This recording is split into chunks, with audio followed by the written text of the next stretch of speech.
Cherokees 0%. New Jeep Grand Cherokees 0%. An additional $1,000 bonus cash on new Jeeps. 150 Jeeps must go. Act now. And carry Chrysler, Jeep, Dodge, Ram, and Chrysler Capital's exclusive half-yearly Jeep sale won't last long. Man, carry Chrysler, Jeep, Dodge, Ram on 95th Street in Oak Lawn. 0% on select models with approved credit plus tax, title, license, and doctrine. WBBM News Time, 9:28. Traffic and weather together on the 8th and Julie Cronus. No delays on the Edens. The Kennedy inbound is still clear in 20 minutes. O'Hare to downtown. It's the same on the outbound side. Eisenhower inbound is slow approaching the Byrne interchange. 31, Route 390 to downtown. 18 for Mannheim. Outbound is delay free. The Stevenson inbound just has a slight delay onto the Dan Ryan ramp. 30 minutes. 355 to Lakeshore Drive up on the Tri-State is 20. Dan Ryan inbound is slow onto the outbound Eisenhower ramp. And 15 minutes, 95th Street into downtown. Outbound looks good. I-57, no delays, and the Bishop Ford also delay-free. Lakeshore Drive, both directions. Through Grand Park, you're seeing backup. Northbound is clear then, and southbound you're slow approaching Foster with reports of a crash. No delays on any of the area's tollways. Going 80-94 either direction, looking good. 94-65, Indiana Toll Road and Chicago Skyway, all checking in clear.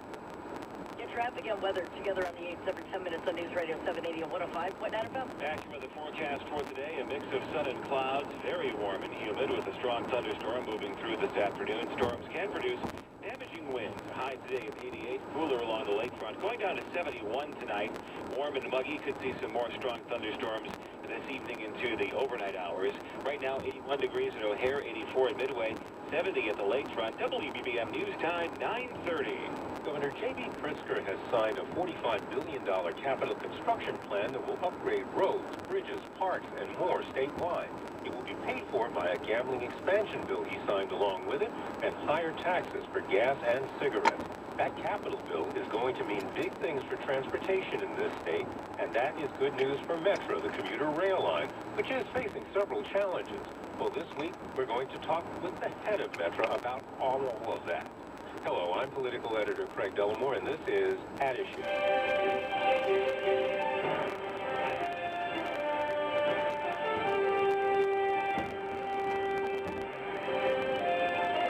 My guest this week is James Derwinski, the CEO and Executive Director of Metro. It's a position he's held since 2017.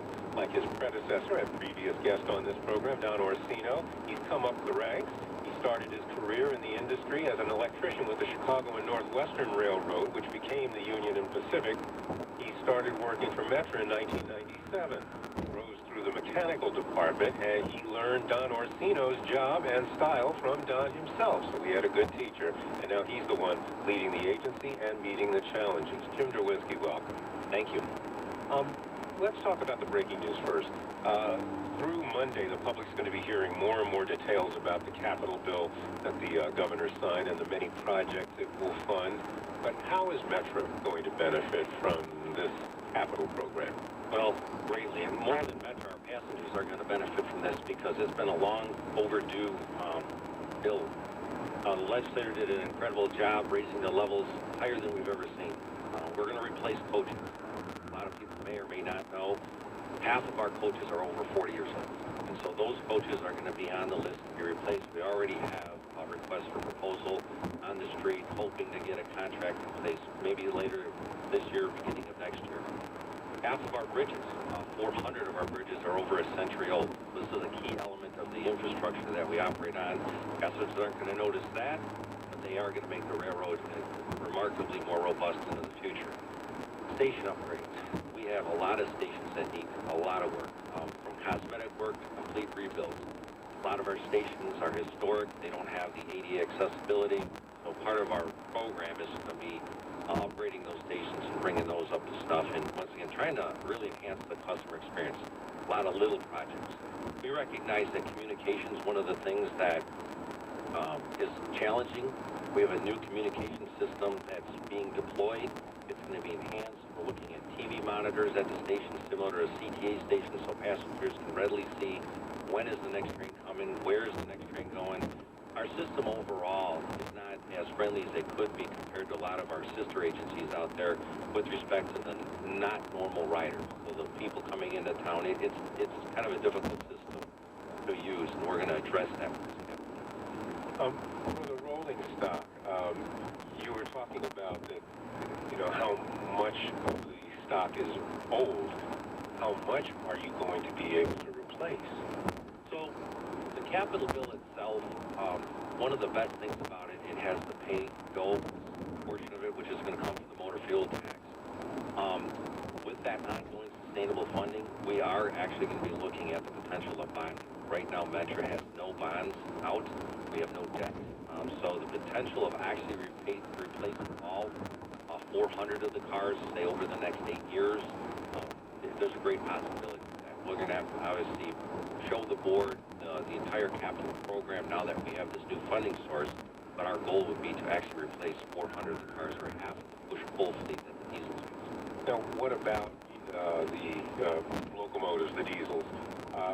Because, let's face it, when passengers hear mechanical problems, that's usually centered around the locomotives, not the cars.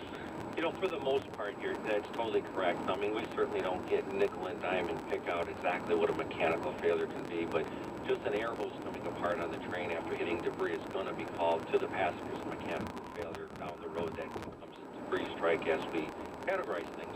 But the number one place we can not only drive reliability, but drive efficiency, will be in the locomotives.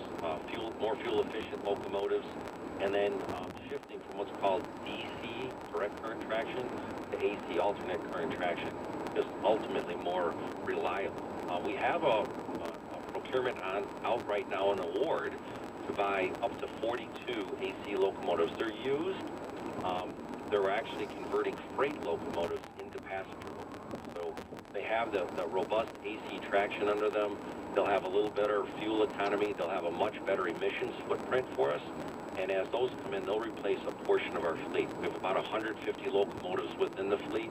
And the big thing that happened, federal dollars, which has been our only source recently, there's a life expectancy behind the investment of 10 years. So as